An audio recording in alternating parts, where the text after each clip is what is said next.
হঠাৎ একসঙ্গে ঋতুপর্ণা ও সাকিব খান, কারণ কি?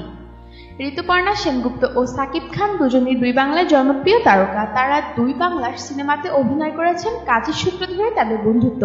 গতকাল সামাজিক যোগাযোগ মাধ্যমে বেশ কিছু ছবি পোস্ট করেছেন কলকাতার জনপ্রিয় অভিনেত্রী ঋতুপর্ণা, যাতে দেখা মিলেছে ঢাকাই সিনেমার নায়ক সাকিব খানের। এরপর নেটিজেনদের প্রশ্ন, কেন একসঙ্গে তারা? সাকিব খান বর্তমানে তুফান সিনেমার শুটিংয়ে পশ্চিমবঙ্গে অবস্থান করছেন, তাই অনেকেই ভাবছেন হয়তো সিনেমার শুটিং সেটে দেখা তাদের। এ বিষয়ে সাকিব খান কিছু না জানালেও ঋতুপর্ণা খোলাসা করেন আসল খবর।